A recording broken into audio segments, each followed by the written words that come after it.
नमस्कार दोस्तों, स्वागत है आप सभी का। जैसा कि आप सभी जानते हैं, जब से मध्य प्रदेश पुलिस का पेपर आया है, कई बच्चों को लेकर डाउट है कि सर नॉर्मलाइजेशन हुआ या नहीं हुआ, कम नंबर वाले यूआर में कैसे चले गए, क्या नॉर्मलाइजेशन होगा। और हमारे कुछ रिस्पेक्टेड टीचर जैसे पवन सर ने भी वीडियो बनाया कि रिजल्ट में गड़बड़ी, क्या कुछ गड़बड़ी हुई है या परसेंटाइल कैसा है। तो बहुत सारे बच्चों को डाउट तो आज मैं एक एक डाउट आपका क्लियर करने वाला हूँ। बस छोटा सा वीडियो है, आप देख लेना।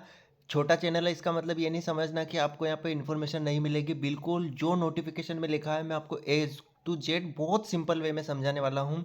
तो सर ने भी बचाया, जिससे बहुत सारे बच्चे डर रहे हैं, क्योंकि सर से बहुत सारे बच्चे पढ़ते भी हैं। ठीक है, तो यहाँ पर हम देखेंगे कि रिजल्ट में क्या सही में भी गड़बड़ी हुई है। तो पहली बात, सर ने ये यहाँ पर सर ने एक वीडियो में बताया कि जैसे 67 है, लेकिन कठिन शिफ्ट हुई तो नाम तो आ गया, लेकिन नंबर 67 ही रहेंगे। और जब वो फिजिकल देगा तो केवल उसके 67 और फिजिकल के नंबर जुड़ेंगे।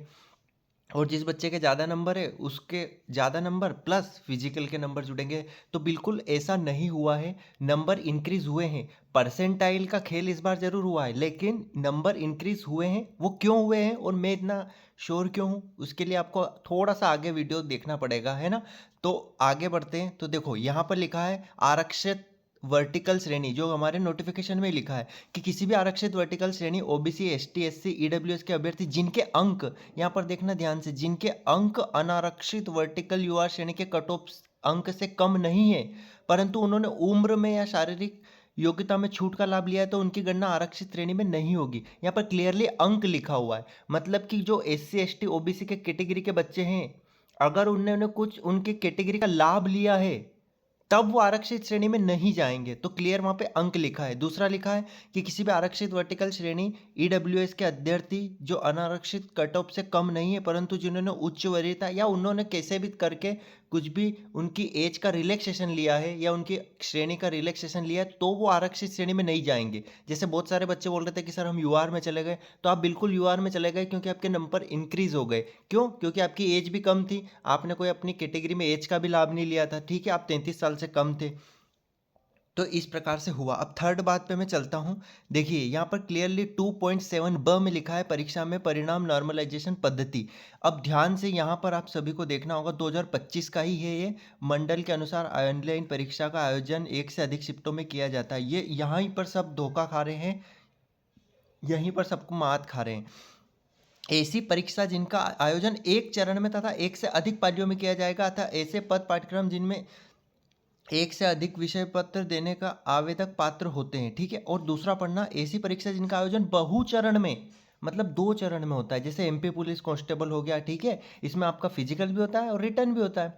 तो ये 2 चरण वाली कौन सी हो गई? क्लियरली लिखा भी है इसमें पुलिस कांस्टेबल। ठीक है, अब उपरोक्त दोनों प्रकार की परीक्षाओं में परिणाम तैयार कैसे होता है? नॉर्मलाइजेशन, इक्वी परसेंटाइल, जो कि same to same railway based है। तो क्या रेलवे में नॉर्मलाइजेशन नहीं होता? बिल्कुल होता है। 10-10 नंबर बढ़ते हैं, अभी भी बढ़ रहे हैं। अभी पिछला एनटीपीसी का रिजल्ट आया है ना, इससे पहले एएलपी का रिजल्ट आया। और अब लास्ट में मेरी बात को ध्यान से समझ लेना। एक चरणीय परीक्षा हेतु जो एक चरण में हो जाएगी, जैसे आपकारी हो गई है ना, अभी महिला सुपरवाइजर की हुई थी जो एक चरण में, उसमें से 2 चरण है ही नहीं, सिंगल एक रिजल्ट से आपका सिलेक्शन हो रहा है।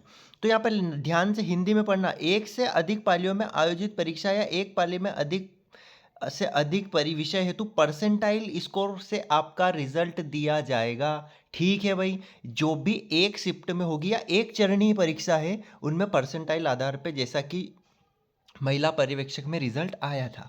ठीक है, अब यहीं से पूरा खेल शुरू होता है। अब आगे जैसे मैं बढ़ता हूँ, ध्यान से देखना।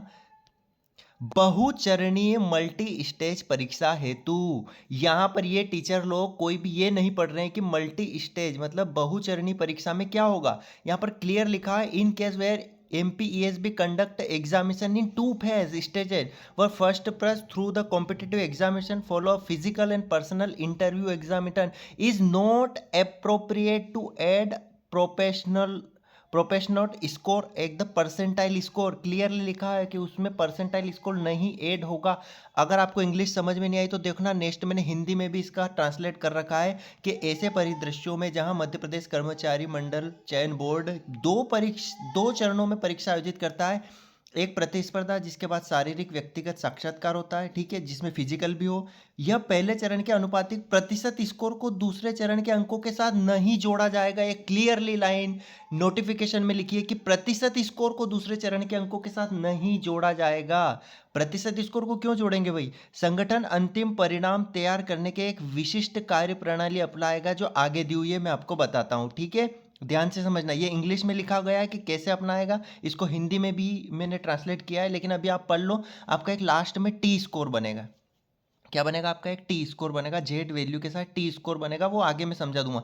संक्षिप्त में अगर बात करें तो जो एक चरण में परीक्षा होती है, जैसे आप करी हो गई, महिला पर्यवेक्षक हो गई, प्रतिशत स्कोर आपकी रैंक बताता है, जबकि टी स्कोर देखो यहाँ पे क्लियरली पीछे लिखा हुआ है, टी स्कोर के आधार पर आपका परसेंटाइल बनेगा। तो टी स्कोर क्या हुआ? टी स्कोर आपके प्रदर्शन को मानकीकृत माध्य और मानक विचलन के आधार पर मापता है, जिससे विभिन्न परीक्षाओं या चरणों के अंकों को एक साथ जोड़ना संभव हो जाता है। ये टी स्कोर देखो पूरा लिखा हुआ, आपका मीड निकालेंगे, वैल्यू माध्य निकालेंगे, और फिर आपका माध्य के बाद आप कितने नंबर ज़्यादा कर सकते हो या कितने नंबर कम, जो कि सीपीओ में भी होता है, क्योंकि सीपीओ में भी प्री के नंबर जुड़ते हैं, तो क्या उसमें यही फॉर्मूला अपनाया जाता है एसएससी में भी, ठीक है।